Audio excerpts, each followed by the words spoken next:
गौमय माता वृषभ पिता, यानी गाय हमारी माँ है और नंदी हमारे पिता समान। आज भी हमारे देश में बहुत ऐसे किसान और गौपालक हैं जो गाय को माँ मानते हैं और नंदी को पिता। आज भी हमारे देश में बहुत ऐसे किसान और गौपालक हैं जो गाय के ऊपर निर्भर हैं। उनके लिए गाय एक मिल्किंग मशीन नहीं है, बल्कि गाय उनकी परिवार का सदस्य है। अब उन्हीं की आंखों के सामने उनके गाय इतनी भयानक बीमारी से तड़प तड़प कर गुजर जा रहे हैं, तो उनका आंसू क्यों किसी को दिखाई नहीं दे रही है और उनकी मदद की चीख क्यों किसी को सुनाई नहीं दे रही है। देसी गाय का दिया हुआ अमृत जैसे दूध पीकर ही हमारे पूर्वजों, हम और हमारे बच्चे इतने स्वस्थ हैं। और अब जब यही देसी गाय इतनी भयानक रोग से तड़प तड़प कर गुजर रही है, तड़प तड़प कर मर रही है, तो हम इतने अनजान क्यों बन रहे हैं, जैसे कुछ हुआ ही नहीं। क्या है ये लंपी स्किन डिसीज? कहाँ से आया ये हमारे देश में? हमारे देश में ये बीमारी पहले कभी भी नहीं थी, लेकिन 1920 से ज़ाम्बिया और यूरोपियन कंट्रीज में ये मौजूद था। वो लोग वैक्सीनेशंस भी तैयार कर चुके और उनके काउस को बहुत साल से दे रहे हैं भी।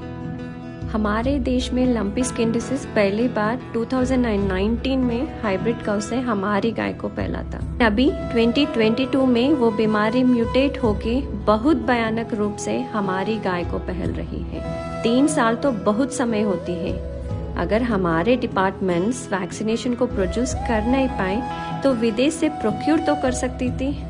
हमारे एनिमल हस्बेंड्री डिपार्टमेंट्स, हमारे अथॉरिटीज़ विदेश से हाइब्रिड काउ को लेके आती हैं। विदेश से हाइब्रिड काउ का सेमेन लेके आके हमारी देसी गाय को देती है, जिसके वजह से हमारी देसी गाय का नस्ल जट से मिट रही है। लेकिन जब हमारी देसी गाय इतनी भयानक बीमारी से तड़प तड़प कर मर रही है, तो वैक्सीनेशन क्यों प्रोक्यूर नहीं कर पाई? इतने सारे गाय तड़प तड़प के गुजर जाने के बाद भी हमारे अथॉरिटीज कैटल पैंडेमिक डिक्लेयर क्यों नहीं करें और कैटल इमरजेंसी प्रकट क्यों नहीं करें? मैं केंद्रीय सरकार से ये निवेदन करती हूँ कि इस हालत को कैटल इमरजेंसी डिक्लेयर कर दिए जाए और जल्द से जल्द वैक्सीनेशन ड्राइव शुरू कर दिए जाए। हमारे ग्वाल और किसान जो अपने गाय को परिवार का हिस्सा मानते हैं, उनको हुआ नुकसान तो सरकार भरपाई नहीं कर पाएगी, लेकिन उसको सहारा तो दे सकती है। हमारी ग्वाल को और किसान को देसी गाय के बदले देसी गाय का नस्ल ही दिए जाए, हाइब्रिड काउ को बढ़ावा ना दिए जाए। इन्हीं गाय का दिया हुआ अमृत जैसे दूध से हमारे पूर्वजों, हम हमारे बच्चों को इतनी शक्ति मिली है।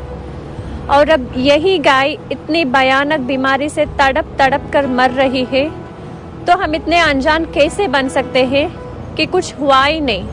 मैं आम जनता से ये प्रार्थना करती हूँ कि आप अपने आजू बाजू गौशाले और किसानों को बड़े दिल से मदद करें। बहुत खो चुके हम भारतीय अपनी गाय को नहीं खोएंगे। Let's get back India to our sacred Indian cows.